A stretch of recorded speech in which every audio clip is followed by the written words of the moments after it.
and test run.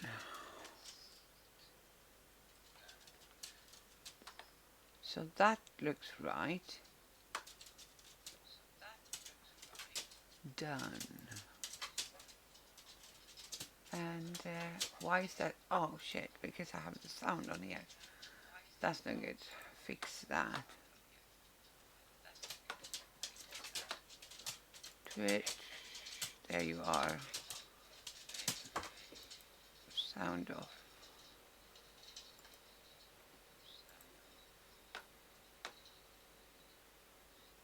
Oh, but it is actually working. I am super impressed. Finally.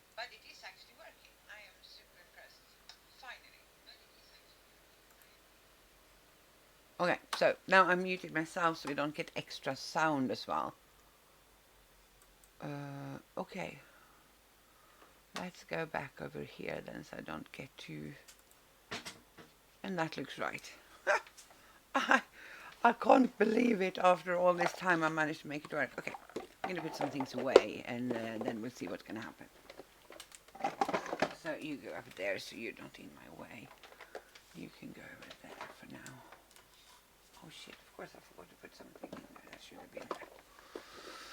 Story of my life. I get things wrong all the time and have to start over again. There you go. Up in there with you. Oh, and you should go into it with the sorting. I promise there was something I wanted to talk about. We might get there in a bit. You're up there. I keep forgetting you're up there, not down here. I might learn at some point. No guarantees. I haven't been doing things like this for so long. You have no idea how long it's been since I was streaming and recording, etc. I was supposed to move. So things were packed up in boxes and just waiting to go. And then Corona came and said, hello, you're going nowhere, just so you know. And that's exactly what I've been doing for the past, what is it, a year and 9 months? Going absolutely nowhere. Ah, there they are, my little roses. And you can go up and sit in your space too. Oh, it's behind. I wonder if you can sit up there for now. Oh, yeah, you can. Great.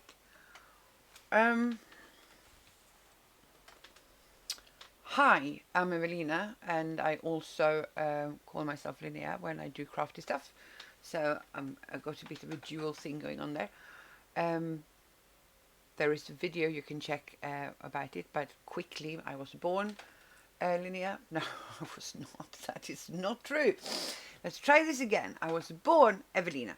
That's the name my parents gave me upon my birth. But then when I was about 6, I think, I was a bit upset that I didn't have a name day.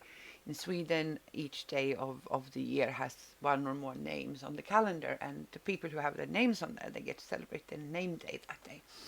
Now, I didn't have one because my name, Evelina, is a bit unusual because it's technically a hyphen.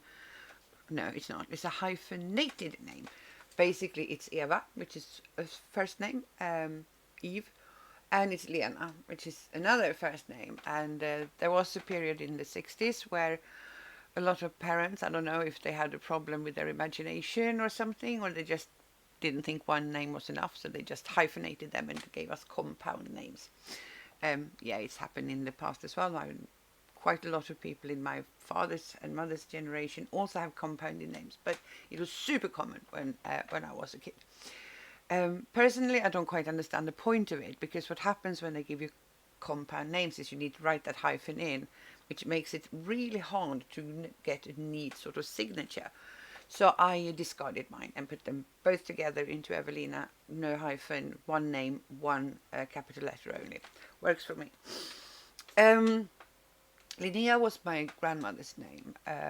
My name was Eva Lena, and hers was Eva Linnea.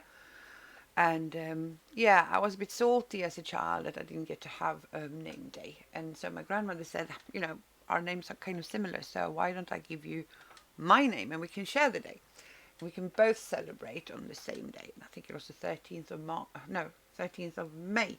That was the Linnea Day. And so, yeah, that's what happened. We celebrated together, same day. I wonder if you should come a little bit closer. No, then I get a shadow. At some point, I'm going to work all these things out. For now, we're going to have to take it the way it is. I'm sitting here, getting through my morning routine. Well, I'm almost done now. I've got my clothes on, which is good for you, because this wouldn't be so nice if I didn't. Might not be nice anyway, who knows, but at least I'm dressed, so that's a step up. I put a little bit of paint on my face because I like that kind of shit. Doesn't always happen, so don't get your hopes up. You will see me in many different phases, and some of them are going to be worse than others, so this is one of the better. This up here I got from my grandson. He buys me cute little things to hold my hair back. I use it in the morning when I fix my face. And until my hair is done, I can't sort my hair out myself. It's a big problem I have. So until I get someone to help me, or until I just pop a wig on, I need to hold it up with something. And today I'll pick the red ones because they match the red in my top, which I got from one of my sons. So thank you, number 4, for buying nice things for your old mommy. So what are we going to do now? Well, we're going to do 2 things. First of all, most importantly, I need to lock my wheels so I can sit still. Most importantly, obviously going to drink some tea because that's how I roll. So if you have some tea, grab yours as well and we can drink it together.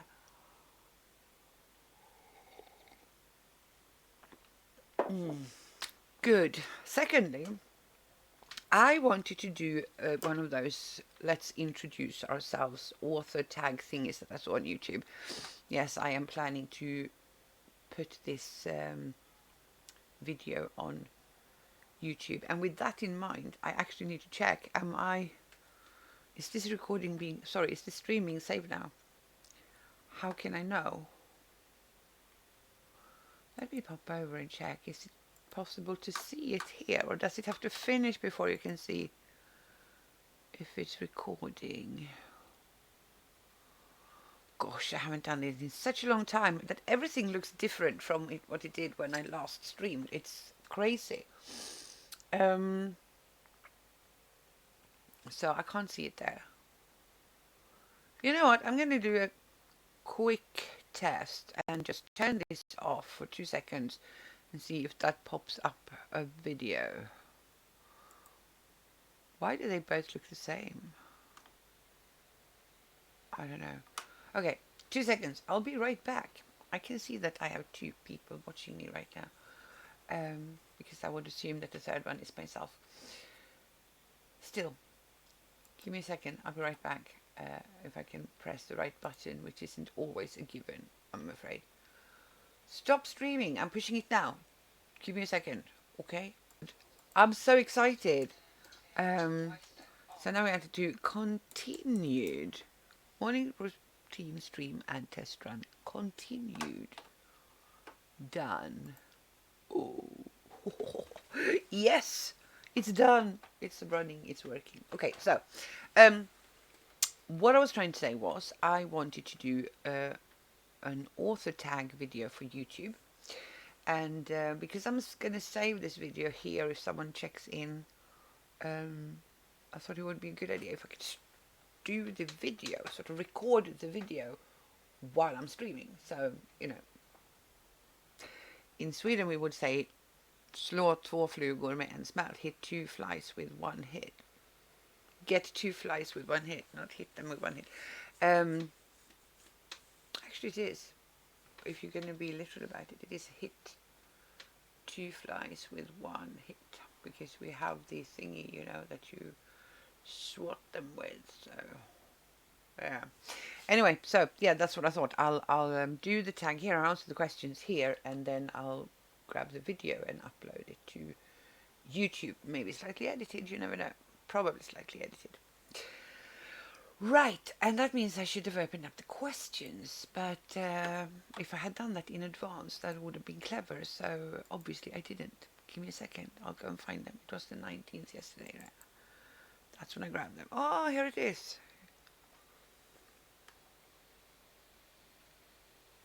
Okay. Well, it was a bit big. I'm going to change the size of that window a little bit. That's better. And then I wanted to move you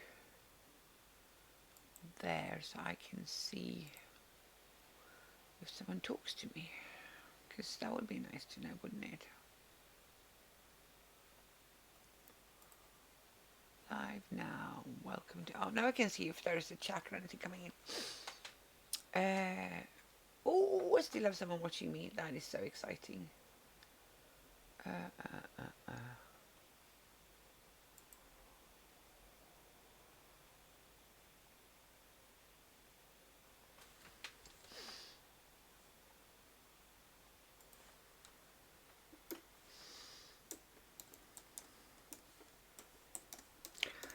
Well, I'm just seen I got a message from one of my writer buddies, so I'm going to say, well, I'm test streaming, so you can always come join me for a second if you like.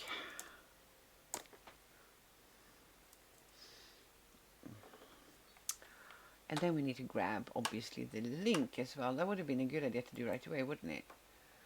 But it wouldn't have... Oh, that's not where I wanted to go.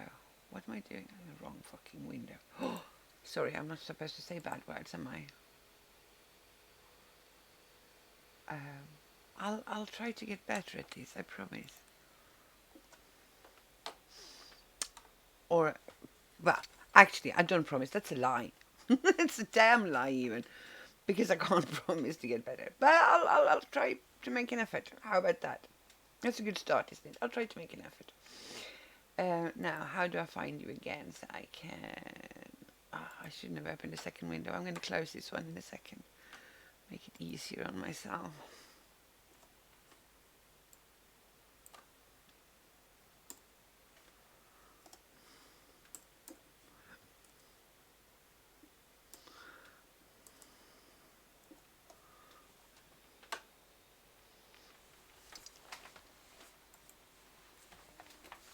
Now, what does that look like? View. Why is that what comes up? Okay, well, never mind. I'll take it. So if I... How about if I close you down completely? Yeah, let's do that. I can always have a twister window there. I don't want that to be the thing that opens up there, but never mind. So, I need to move my questions to this side. And then we'll get to it and see what happens. How about that? Right. So, starting from the beginning again then. In case you're new, I can see that someone is new here. Hi, my name is Evelina. It is also Linnea. I use both. I explained why in what I think is now the previous video on here. I don't know if you can link to videos. I'll need to find that out as well. Christ, it's been a long time since I did this. Yeah, so my name is Evelina. My given name. My pen name, my creative alter ego is Linnea Lucifer. So that's the name of this account. Where I'm from. I am from Sweden. That's where I was born. I grew up in the north of Sweden. But I live in England and I've been living here for, oh gosh, somewhere between 15 and 20 years now. Yeah, something like that. I can't remember off the top of my head. I have problems with my memory. I'm sorry. How many siblings I have? Oh, that's really cute. I guess that whoever made this new noob tag questions was relatively young. I have 3 biological siblings, and then I have quite a few that I've sort of chosen and incorporated into my extended family over time. So there's quite a lot of them. But 3 are my biological ones, 2 sisters and 1 brother, and I love them all very much. But I don't get to see them very often, unfortunately. Is this your first channel? No, it's not. It isn't my first Twitch channel, and it isn't, when this goes up on YouTube, my first YouTube channel either. But it is the first one I've started with an express sort of mission or plan in action. I started a blog called aswewrite.com in March 2020 when the pandemic started and I had to go into isolation. And I've come to a point where the blog is growing and I wanted to be able to provide my blog posts in audio format. And I also wanted to start sharing my own creative writing and see if maybe other creative writers would be interested in sharing that journey, maybe find some writing buddies or even critique partners, etc. But more than anything, I wanted to be able to make videos and blog posts to share the process of writing. This month, January, I have been a writing coach for 35 years. So for a very long time, I've been helping other people become better writers, essentially. And it's something I'm passionate about, something I love. And one thing I've learned from doing that is that a lot of people... Oh, and by the way, I've been mainly doing academic and non-fictional coaching for writers, but I've also done creative stuff, particularly poetry and lyrics, but also stories, fan fiction, original stories, a lot, most of it within fantasy and sci-fi, because those are the, well, particularly fantasy is my probably most favorite area. But I feel when you've done this for such a long time, it doesn't really matter to me what area people are writing in. Oh, I should have said I also do a lot of smut coaching and editing, which is apparently a problem. I didn't realize this, but a lot of people who write smut, which is sexual material, in case you didn't know, whether it is erotica or just romance with sexual content in it, anything that isn't sort of fade to black, which I really hate. It's one of my pet peeves in writing, when they build up to the part where a couple are about to have sex and then it fades to black, because I don't know, it worries me so much that we live in a time when people think that sex, or even just seeing a part of a human body without clothes on, is somehow worse than seeing gore, torture, blood. All sorts of really horrible scenes are fine. But I was watching The Wheel of Time on Amazon over just before Christmas, and I think it was in the first episode. There is a scene where two of the main characters share a bathtub together. Now they have a completely platonic relationship. They are not boyfriend, girlfriend, husband, wife, lovers, nothing like that. They're just really, really good friends who's known each other for over 20 years. And they also have a magical bond that makes it possible for them to feel each other's feelings and know each other's thoughts. And they are sharing a bath, which is, you know, the idea of the old kind of medieval huge baths where loads of people can get into the same bathtub. And there is like a split second where you can see his bare bottom. And the number of people I've seen writing, particularly on Twitter, that they could not let their children, most importantly, but some even said their parents, which makes no sense to me as a parent. Yeah, I'd love to see my kids tell me what I can and cannot watch. But they're kind of saying that, oh, it's sexualized, so you can't show that. And now how is going to be able to watch this, and how are they going to stop family members from watching this and see this sexual material? The thing is, there's nothing sexual about it. However, in the very same episode, there is plenty of blood and violence, and some of it really, really sort of in your face. But apparently that's okay. That scares me. So yeah, I don't have a problem with sexual material, whether it is just sort of mentioning the fact that people have sex, or whether we go into the real dark side with more heavy things. I'm not much of a vanilla person, so I'm kind of cool with wherever it goes. But so yeah, that's what I do. Sorry, that was. Excuse me, I'm recording, not you. The pleasures of having a yappy dog. Bella, hey, Bella, come here. Come here. Come. No, exactly. Thank you. Get out of there. She jumps into the window to tell people off. Yeah, I know they were close to her house, but they're not coming and they're not taking anyone. Yeah. Shh. No. You want to come and sit with me? Okay, come on. You can come here and protect me. Come up. Up. Oh, good girl. Come on, we'll do this together.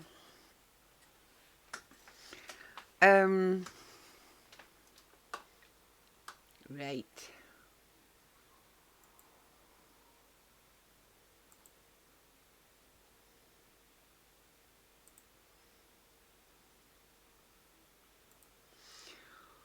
I lost the plot for a second. I need to.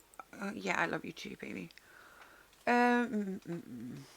So anyway, that was the reason why I started the channel. I wanted to share all these ideas I have around writing and also things that I come up with, because I started to really dip into writing from a different point of view. I studied literature at university. One of my main subjects was linguistics, but I did literature on the side because it's something that I really love. And that gave me a set of tools to read and talk about literature that have been immensely useful for me as a teacher and sort of in my field as an education consultant. However, I feel that they don't necessarily help you when you are talking to normal people, as in people who didn't study literature. I think that sometimes we get too academic about what we are looking at, that we maybe lose track of the actual story a little bit. Maybe we sometimes, and don't get me wrong, I love that shit. I really love digging into the layers and structures of a story and dissecting it down to the bare bones and working out what is going on here. But what I wanted to do with this blog I started was to just focus on story. What is the story? How is it told? Is it a good story? Is it bad? And why do I feel like it's good or bad? What kind of emotions does it trigger in me? What thoughts processes, that was hard to say. What thoughts processes that, okay, never mind, you know what I was trying to say. Does it start in my head? And I would then obviously really love to hear what other people felt and thought about the same thing. And to do that, I had to start retraining myself to look at stories with different eyes. And I thought, if I'm going to get that to work, I need to start with something I haven't read before, something that is new to me, something that I'm not familiar with. And the one thing that I could think of right away, which ties into me being interested in fantasy and the supernatural or paranormal realms, was I have never understood vampire fiction at all. There's something about it that just never clicked with me. Sort of skinny guys in eyeliner and lace that are just brooding and miserable. No, I've never quite understood the sex appeal in that. However, I have one of my best friends, she absolutely loves them. I think she's read and watched every vampire thing there is. And it was one of the weirdest things for me because we connect on so many planes, but this one, no, didn't understand it. So I thought, that's obviously where I need to start this. Vampires. And so I started by thinking about, what do I know about vampires? And what I know is obviously what I've heard from other people. I mean, I've been teaching a lot. I have 5 kids of my own that are now adults, so I've seen them grow up. Why is this so hard? I've seen them. I have seen them growing up. I've met a lot of their friends and obviously heard a lot of what goes on in their lives. And one of the things I remember vividly was when Twilight came out, and all the talk about Twilight and what they thought and what they didn't think. Now, my kids, I've raised a bunch of nerds. They weren't too sort of in awe with Twilight. They were more sort of enjoying the fact that they could pick it apart and complain about shit. So from there I knew that, okay, so there is this series that is hugely popular, And then it had a renaissance just about the time when I started my blog. There was Twilight all over the place again. YouTube was full of it. I saw people tweeting about it. I saw it on Instagram. Twilight, Twilight, Twilight, Twilight Renaissance. And I was like, okay, maybe that is my obvious starting point. I know nothing about what makes vampires great. Okay, that's not one. No, it is true. I don't know what makes them great. I had seen, not read, mind you, seen two vampire stories before, and that was Interview with a Vampire from Anne Rice, the film version with Brad Pitt and Tom Cruise, and the obvious one, Dracula, Bram Stoker's Dracula from whenever, a long time back, 2005 or something like that. I'd seen those two, and none of them really made a difference to how I felt about vampires. It was like, yeah, they weren't bad films, but they didn't make me feel like, oh, please, give me a vampire, give me all the vampire fiction there is, give me all the vampire films. So, here we are. And so, yeah, I decided to start with Twilight. And now, it's almost been 2 years since I started reading and watching Twilight and trying to understand what's going on. And there's been a lot of other titles that I've had time to go through as well since then. And all of a sudden, I get it.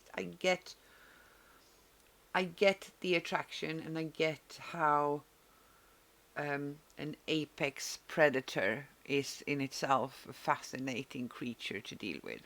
Will I be writing vampire fiction? The quick answer is no, but I must admit there is a part of me that is toying with the idea of either writing a short story with a vampire in it or even doing sort of a fanfic thing, because it's another aspect of what I'm doing. Pushing myself to write things that I wouldn't normally write or haven't written before. So it is possible. My channel is going to be about all aspects of writing, mainly focusing on fantasy and sci-fi, but any area interests me. I will not be dealing with that. That's the one thing I can say for sure. I will not be dealing with non-fictional writing on this channel. I have another platform where I deal with professional writing in sort of business and academic settings. So that's not going to happen here. Obviously, some writing techniques might be overlapping ever so slightly, like grammar, etc. looks the same no matter what you write. So that might come up too.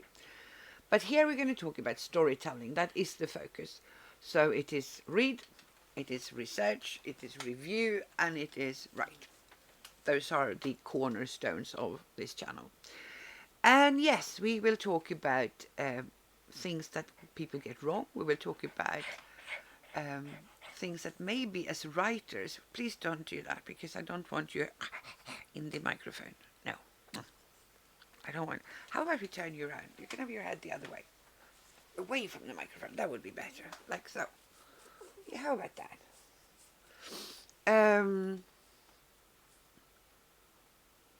now I lost the plot again. I am the worst streamer ever because I forget what I'm talking about. That's why I normally make videos. I make videos instead of writing. I make videos instead of talking, because I lose the plot, I forget what I'm talking about, I get tired, my brain sort of clouds over. I have a disability. I'll probably talk about that at some point, but that's the reason. And it's caused me all sorts of cognitive problems, including not getting my words right and forgetting things. Why should anyone subscribe to my channel? Well, that's a very good question. Why should you subscribe to me? I think you should subscribe to my channel if you are interested in various aspects of writing, if you enjoy discussing stories with people, and not sort of, this is how I feel and fuck you if you think something else. Yes, I do say bad words, so you might as well get used to that. But more in terms of, what did you find interesting about this? What do you think that meant? Why do you think that happened? You know, or would it have been better? Would this story have been better if we would have done it a different way?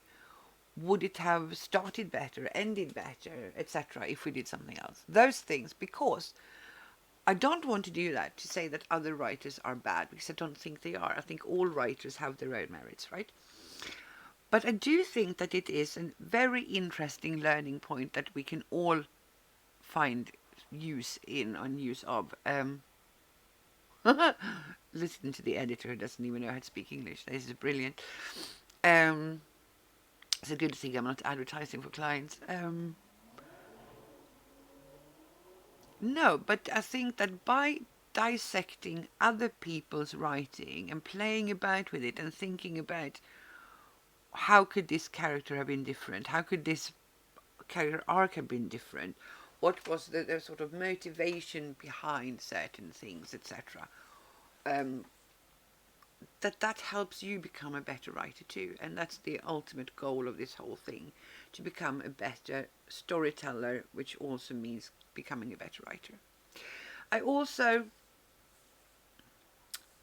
really want to encourage people to get themselves out there and try. I think it's one of the saddest things in the world that so many people believe that they can't do it. I started a TikTok account, and that made it even more apparent to me, because on YouTube you don't come across people the same way as you do on TikTok, I find. And loads of people, when I see them, they make comments on threads, and I check them out to see if they are interesting to follow. They don't have any content. And so often I see adults saying, and I'm talking about oldies now, not 25 years old, but oldies, like they're my age or older, saying that, well, I couldn't do that. I can't make videos. I can't post them. And some people, because they don't know sort of technically how to do it. And I do have videos that I made in the past, and I have more coming up that will show that in case anyone wants to learn, particularly obviously people from the writing community. But the biggest problem is that they don't think they are good enough. And I have been there. I know what that feels like. I know what it is like to think that you just need to do something first. It's going to be the right day. You're going to buy a new camera. You need to fix your hair. You need to lose weight. That one I struggled with for years, thinking that if I was going to be on a camera, I would have to lose a lot of weight first. Or their teeth need fixing, which is one of my problems. Thank you, COVID. Whatever it may be, they come up with all these reasons why they can't do it now. And the saddest part of that is that the day will come when you're not here anymore. And the people who loved you, they would probably really cherish any video, any piece of writing, any part of you that you left behind for them. And that was the turning point for me. Now, I can tell you that my first video is god awful. And because it's god awful, I am going to upload it in a story time and share it, because that's part of what I do. I share my first drafts, I share my bloopers, I share my horrible perhaps in music, etc. Because I want to show that you can start with something that is demonstrably bad, and you can turn it into something that is, if not good, so at least okay. And with each thing you do, with each video, each picture, each selfie, each short story, each poem, whatever it is, every time you get one done, you're going to get a tiny bit better than you were before. And that's what I want you to see. I want to encourage you to step out there, challenge yourself, or as I call it, jump off the cliffs, dip your toes into the waters. Life is too short not to. I promise. So yeah, if any of that resonates with you, that's why you should subscribe to me. Come along. I love tea. We can have tea together. I love hugs. I'll give you a hug. I'll share my tea with you.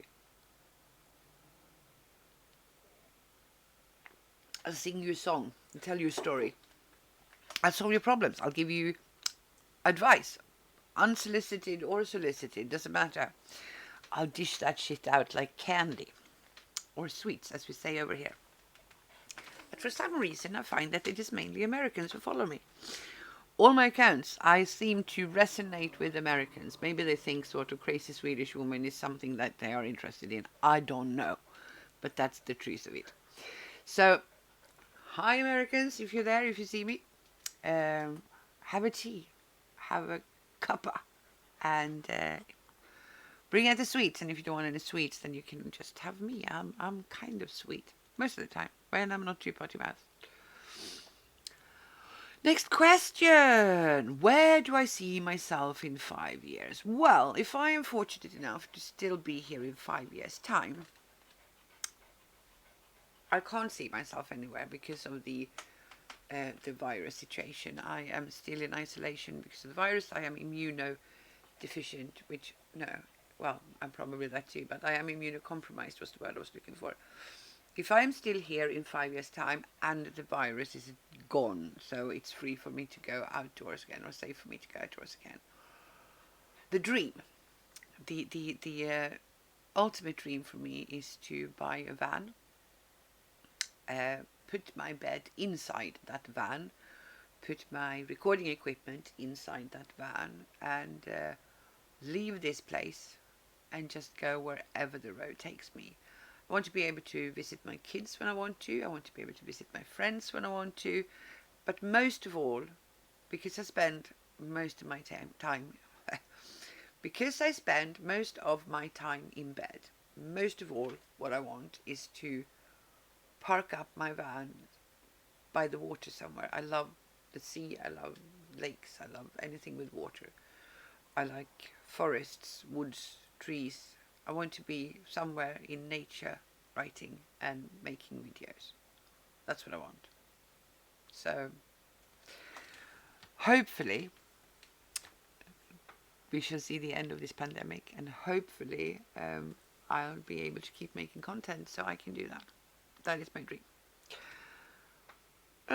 Next question. What inspired you to start making videos? Well, actually, what inspired me, I don't know if inspired is the right word, but what forced me to make videos, I feel, was another story time really. But in short, a few years ago, my doctor said that I should make peace with death because of my illness. Now, that doesn't really appeal to me, and I'm not so sure I have much peacemaking to do. But it started two things. It started me on the route of the Swedish death cleaning, as we call it, to go through my legacy. What am I leaving behind, and what am I leaving for my children to deal with the day I'm no longer here? I don't want them to have too much hassle when I'm gone. But also, I lost the people that meant the most to me very early. So I should have said the person who meant the most to me very early was my grandmother. I lost her when I was very young. I was 12 at the time. And since then I've lost all of my grandparents. And something that I've thought about a lot is the legacy of our elders. The things that we should have had from them that we never did because we didn't take the time. We always think we have more time. There's always going to be another day. And this might boil down to their recipes, their stories, their memories of how things turned out the way they did. Because all of that is part of our roots, and roots are important to me. And I thought, particularly thinking about my grandson, who was very little at the time, well, he's still little. And I thought about, he is my first grandchild, and he might be the only grandchild I get to meet. And there may be other grandchildren coming after. I have 5 kids, so the odds are in favor of that, I suppose. What would I like them to know about me other than what their parents would say, or other people who knew me? And I thought, they're all second-hand accounts, and I love that. I love hearing people talk about my grandparents and their memories of them, etc. But what I would have loved even more would be to have access to their voice, their sort of authentic selves.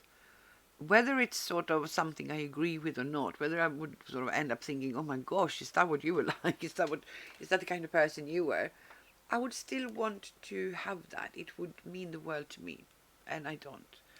And that's what I wanted to give to my children and grandchildren. So this whole journey that started almost 5 years ago now, with me deciding I need to learn how to make videos, has taken me here. When I started the Linnea Lucifer account and the As We Write blog, which I hope is going to be part of that legacy. It's one side of a bigger thing, but I might talk about later. But for now, that's it. Who are some of your favorite content creators? Oh, well, that's easy. I mean, favorite is hard. I have so many favorites. There are so many good content creators. As a Swedish person, it is impossible for me not to mention PewDiePie. I know he's controversial. I know a lot of people have problems with him. Mostly, I believe, because they don't understand Swedish people and Swedish humor. I don't believe PewDiePie is half as bad as a lot of people want to make him out to be. I think a lot of his content is really funny. I think he is a genuinely funny person. And I also think that he does a lot of good. And I think something I really admire in people who manage to build platforms for themselves is when they use that platform to do good. Because it's easy enough to get famous. It's easy enough, well, relatively easy enough to get famous. But a lot of people, they have no other aim and no other goal than to be famous in terms of amassing followers. And they don't necessarily know what are they going to do with this, other than just being famous. And being famous in itself seems to me one of the most shallow things you can ever aspire to. But if you want to build yourself a platform, gain a following, and use that to make a difference to someone else, even if it's just one person, then I think that is fantastic. And PewDiePie does a lot of good for an awful lot of people, and I admire him for that. A second person I look up to is Peter Mckinnon. He was actually one of the three content creators, I should say, because it's 4 people technically. One of the 3 content creators that inspired me to start my own YouTube account, the first one I started 5 years ago, was Peter Mckinnon. He didn't have many followers then. He was really new on YouTube himself. And he used to do 2-minute Tuesdays, I think they were called. And he did a lot of things to talk about how to make videos, how to put your stuff out there, what do you need. And the first lesson I got from him, who is a photographer, a God's gifted photographer. Okay, let's try this again. Peter Mckinnon is a marvelously talented photographer. He is so good that you look at his pictures and you think, you know what, I can put my camera away. I will never get there. And then he makes content, or at least he did back then, where he's like, yeah, my photos are good because I've spent X number of years perfecting this art. So I now have access to the best equipment. I have learned so many lessons. I can do all the different softwares to help me enhance my pictures, etc., etc. And of course, there is also an artistic eye that goes into it. To become a really good photographer, you need to have an eye for what makes a good picture. And all of those things can be trained. I mean, they can't all be trained to a point where you become Peter Mckinnon, because there has to be an element of talent as well initially for that to happen. But to make really good photography, anyone can do with training. And then he had this video where he said, because this now comes to my problem, I spend most of my time in bed. Very little goes on in my daily life. So how could I possibly make videos? What would I make videos about? Who wants to watch an old fat woman lying in bed all day long? No one. And then Peter Mckinnon comes along and he says, you know what? You don't need to have things going on. Everybody has a story. Every single person has a story. Get your stories out there. You don't need a camera to do it. Everybody almost everybody has a phone. The phone has a camera. Use it. To start, the only thing you need is a Google account so that you can get onto YouTube, and a phone with a camera on it. Is it going to be the best you ever did? No, but the point is, no one is ever going to start out their channel with the best they ever did. And what he said, it really resonated with me, and I realized that that is so true. I don't need all these things. I just need to jump. And I've spent my entire life trying to show my kids that you can jump off cliffs and try. And if you didn't like where you landed, you can always go somewhere else. And yet here, when it came to filming, because I've spent my whole life avoiding cameras, I've been working with photographers. I've been working with getting, words and pictures printed on paper and later published online. And I've done my damnedest to avoid being in front of the camera. There are so few pictures of me from the past because of that. And I wanted to change that. I wanted to take control of this ridiculous fear and turn it into, no, this is what I look like. This is what I look like. This is who I am. And it's sort of part of the parcel. This mind and this heart lives inside this body at the moment. And that's it. Another inspiration was the video influencers, Sean Cannell and Benji Travis. Brilliant channel. If you haven't seen it, it's on YouTube. You should check it out. The video influencers, especially their early stuff, because they have blown up now and been so. They're so big that they are kind of targeting a slightly different audience these days.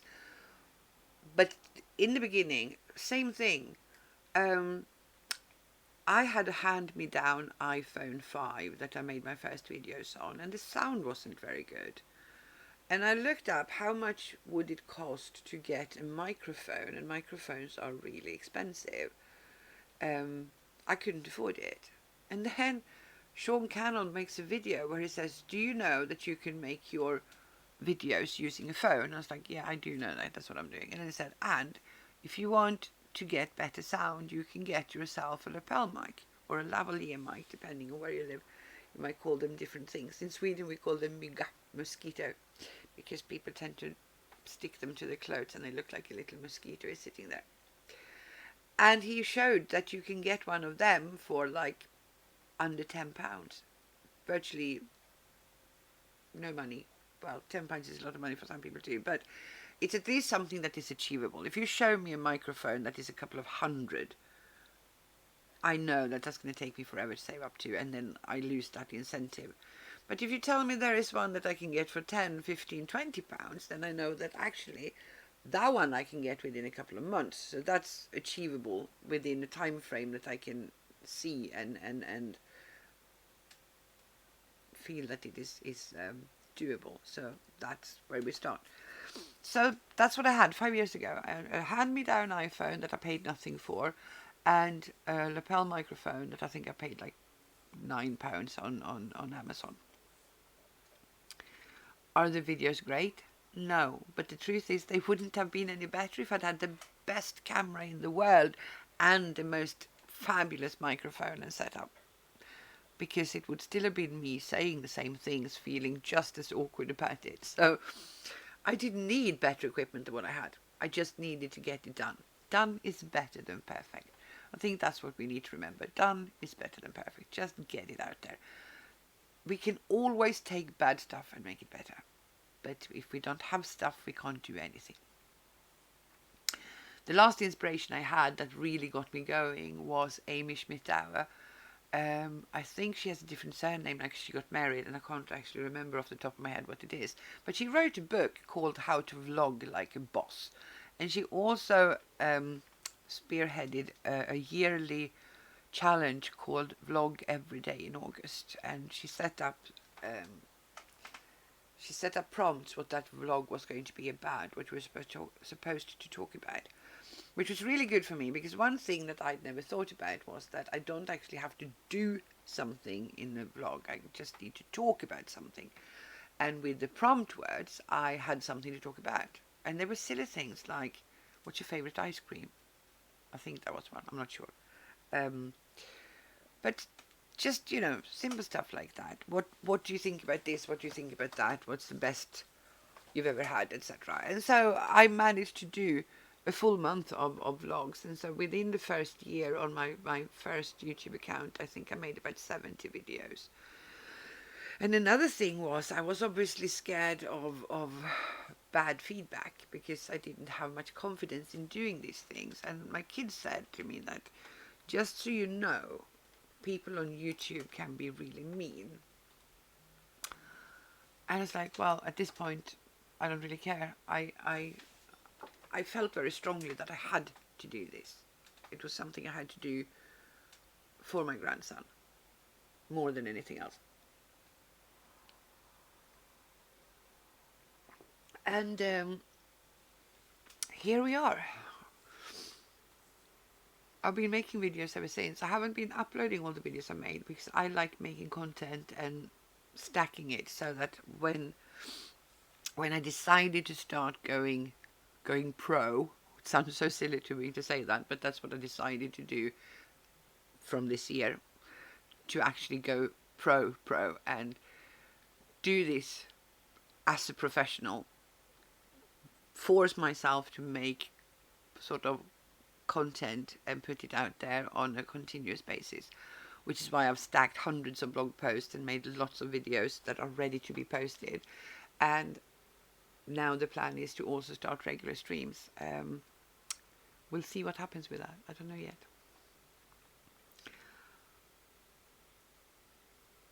What does your username mean? Oh, that's a sweet one. Well, my username is Linnea Lucifer.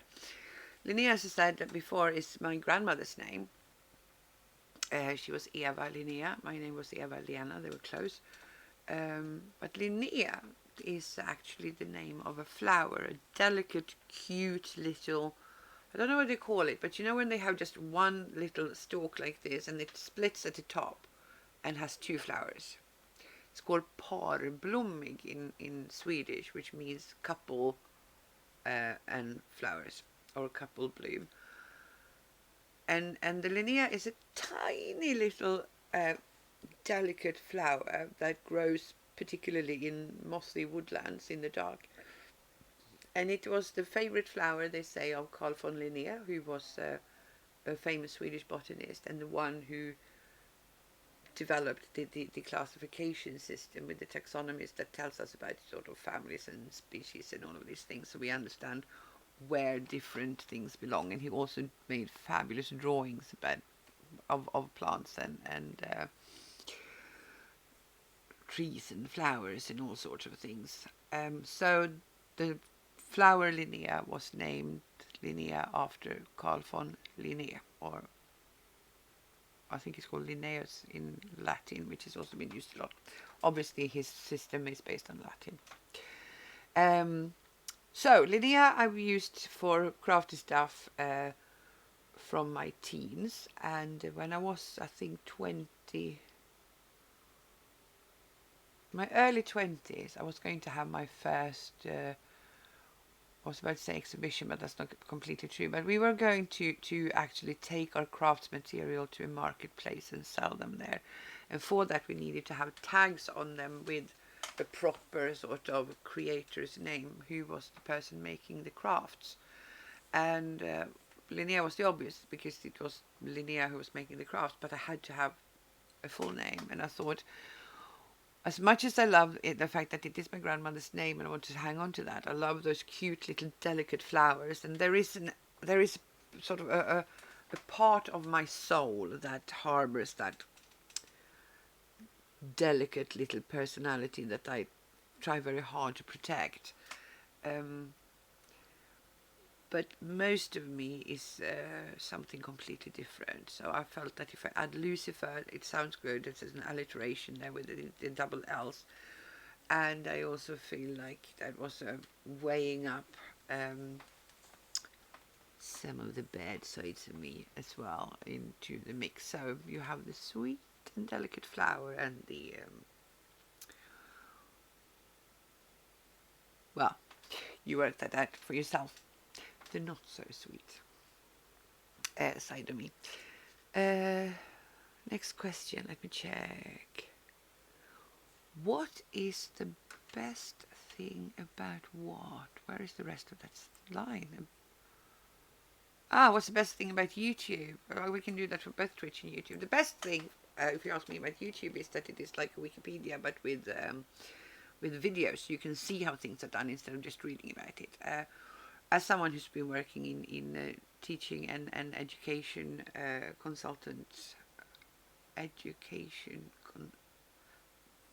been an education consultant for years. One thing I believe strongly in is to cater for different learner types.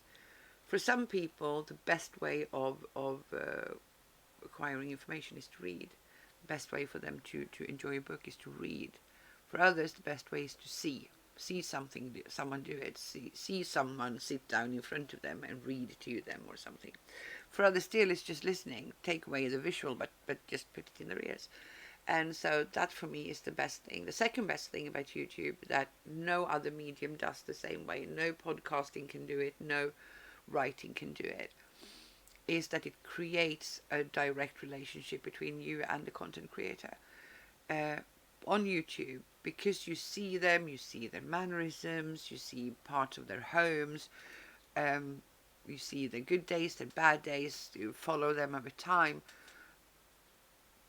You get a sense that this is my friend, I know this person, and obviously we don't, because we only see a tiny fraction of their time and only whatever they choose to show us. But still, there is this feeling. So I'm a strong believer in relationship marketing, that the best way of selling anything is to build a relationship between you and your potential customer. Because if they like you, they want to support you. That's the long and short of it. I want to buy stuff, whether it is something I will never use, or in terms of books, if it's a book I know I will never read because it's not something that really appeals to me. I will still buy the book if this is someone I like and care about, someone I want to support.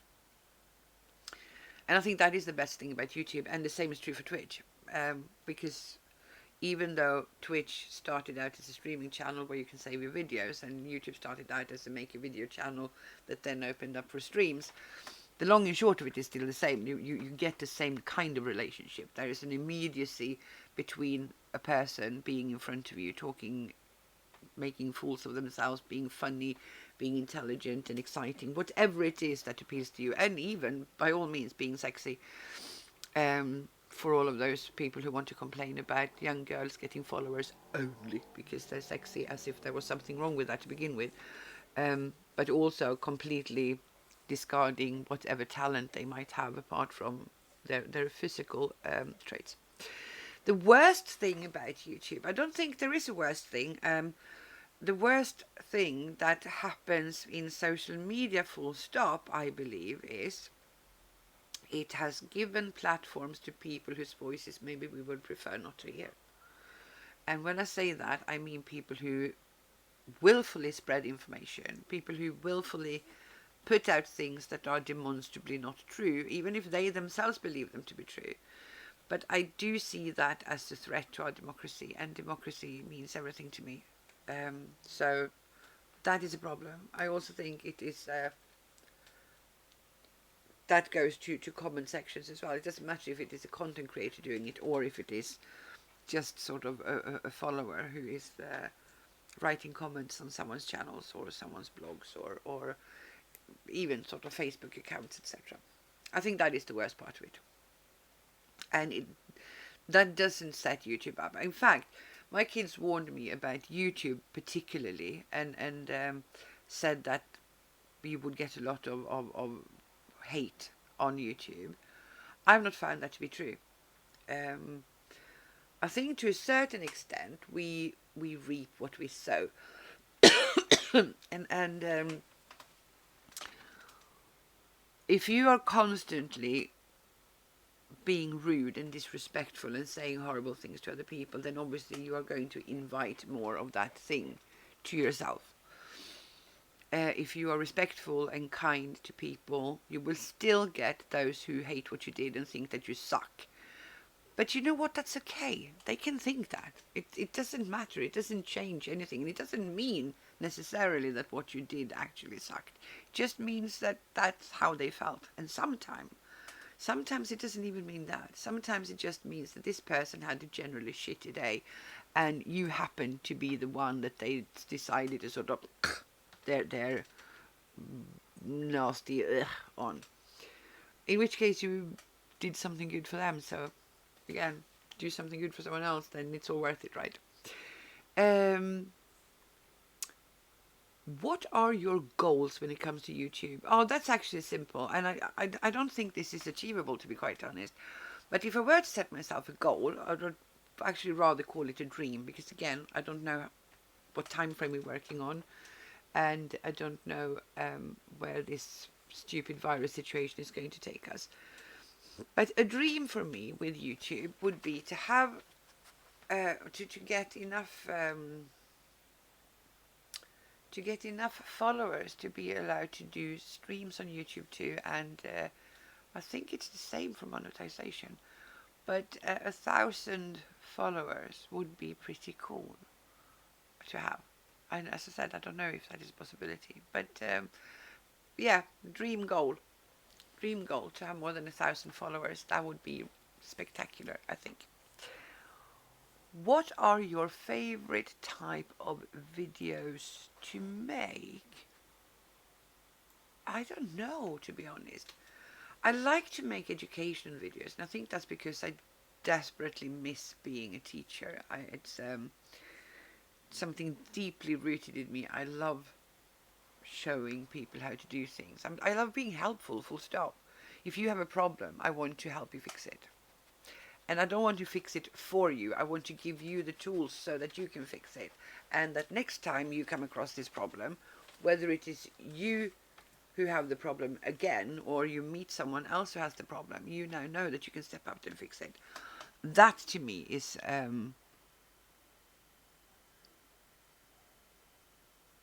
that's a brilliant video to make. In fact, I made one the other day. The video in itself is crap because I did it with my phone in bed just quickly. Someone wanted to know how to, what was it? Someone wanted to know how to copy the link to a particular tweet and then post that link in a different tweet. And they couldn't work out how to do it. And so I made a quick video showing, look, this is what it looks like. Click here, do that, you know. And it's crazy. It made their day because they were really happy to get this help. It solved a problem they had, and it made something that they wanted to do a lot easier. But it also gave me immense pleasure to be helpful.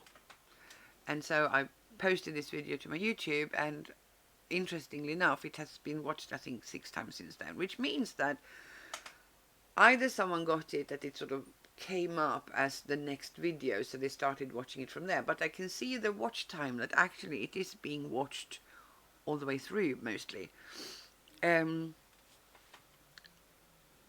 So it is also possible that someone typed into their search function in YouTube, how do I copy a tweet, or how do I copy a tweet into someone else's tweet, or copy a link from a tweet, something like that. And my video came up, and because it was posted the other day, it might have been one of the latest in that group. And I think that is sort of the powerful aspect of video and YouTube, that you can post something today and it doesn't matter if it doesn't take off, because you never know what will take off 100%. You can have ideas, but you don't know for a fact. You can post a video that you think is going to, get a good sort of number of views, and it's nothing. And then you post something else that is, to all intents and purposes, shit. And you wake up the next day and 1,000 people have seen it. And you go, oh gosh, how did this happen? I see it as swings and roundabouts. If I have 1,000 people watching one video, it is possible that they will end up watching another at some point. It also means that it helps you with algorithms and things like that. The more people who watch, the more people who comment, the more people who like or dislike, it bumps your videos up in the algorithms and gives you more viewers. And what I find very interesting is that it happens all the time. You post a video, gets 1 view, 2 views, not much, and then a month later, or in one case, I had a video that I posted which was one of those things. I was in traffic and people were pissing me off because they were honking at my daughter, who was a learner driver at the time. And so when she went in to do something, I don't know if she went to a shop or a petrol station, I pulled my phone out and had one of those sort of, I fucking hate idiots who keep honking at learner drivers. And I put it on my YouTube and it had nothing. And then all of a sudden, I think it was last year, people started commenting on this video, and someone said, "Oh, thank you so much. This nearly broke my confidence as a driver, and I nearly gave up. And now I saw this, and it helped me." So that's the power of the video medium. That no blog or anything has the same way. It really doesn't. And I think it is, again, because you see the person talking to you. I made another video about attempted suicide and the importance of being supportive and loving people you have around you that struggle with mental health problems, that I've had people contacting me about and saying it meant something to them. And again, I didn't make the video to be supportive of other people at that time. I made it because I was shattered, having spent time with someone in hospital who very nearly was lost to me at that point. And I came out, sat in the car crying, and I pulled up my phone and I said, "Guess what? This is something we need to think about." And now, years later, I mean, it's not got thousands of views, but it is getting views, and people have been contacting me saying thank you for making that video, and that is really precious to me. It tells me something about sort of the power of this particular type of medium. Any advice to new content creators? Yes, I do. Do it. That's my advice. Just do it. Stop thinking. Stop hesitating. Stop sort of telling yourself that you can't, or that you're good enough, or that I just need this first. Just stop. Get out there and do it. The only way you can learn to make a good video is by making shit videos. How else are you going to work out what is good and what is bad? And I think, assuming that the people who are going to watch this are going to be writers, whether they are baby writers, as in people just starting out, or whether they are long-standing, experienced and sort of published writers that are thinking about getting into video or something, you must know that you did not write perfect stories, the first couple of stories you wrote. And if you tell me you did, I'm going to call you out on that bullshit, because I don't believe it. I seriously don't believe it. We have to write a certain amount of crap before we figure out our own voice, our own craft, before we realize what works and what doesn't, and we can start tighten up our stories and make them good. And it is the same when it comes to making video, or when it comes to streaming. You can only get good by doing it. And here is a piece of advice that I have been dishing out to other people. If you feel really insecure about getting in front of a camera and making good content, go and pick out your favorite YouTubers or your favorite Twitch stream. Well, actually, Twitch doesn't work as well, because I don't think they save videos here for more than a month, do they? I'm not sure about that, but it definitely works on YouTube. Unless the content creator is a bit of a wuss and have deleted their early stuff, but a lot of them don't. They leave them in to sort of show the development they've had. Scroll your way back to their early videos and see what they looked like, what they sounded like. Look at the quality of their video, because they didn't have the great equipment they have now, etc. That's where you are. It's a bit like when you want to build your own computer for the first time. You go online and you look for the best setup for the computer, and you look for whatever is best right now. Well, don't do that. Go for what was best 3 years ago. It's probably more in your budget, probably more along the lines of what you actually need. Because if you haven't done a computer build before, you don't need a state-of-the-art rig. You need to work out how to build a rig. Start somewhere in the back and build from there. That's my best advice. Whether you want to get on Twitch or whether you want to get on YouTube or TikTok, for all, by all means. My best advice, the best advice I could possibly give you is just do it. Stop questioning yourself. Just do it.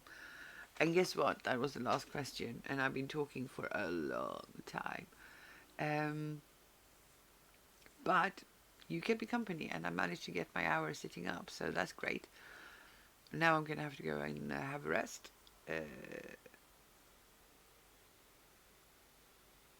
Yeah, I think that's it. If you're watching this at some point, thank you very much for your time. I truly appreciate it. If you could leave a comment or a like even, that would make my day even better. And if you saw something you liked, or if you heard something that resonated with you, then please consider subscribing. I know it's annoying with all these content creators who keep saying subscribe to my channel, but the thing is, a lot of people watch and they forget, and subscriptions are important. Sorry, not subscriptions, that's the paid ones, aren't they? Wrong words again. Just the follows. Just follow someone. It means the world to anyone who's producing content, and it sort of boosts confidence as well. So make sure to click the follow or subscribe buttons or whatever it says on the platform you're at. What do you say, Bella? Shall we call it a day? Shall we call it a day and say bye-bye, people? We're going to go to bed and have a snuggle cuddle and another cup of tea, a fresh one. Okay. But as always, before I go, this is very important. I want you to know that I'm grateful for your time, and thank you very much for being here. I love you. Don't forget that. Bye. Now I'm going to turn this off if I can find the right button. You never know. Oh, there it is. Now I'm definitely going. Toodaloo.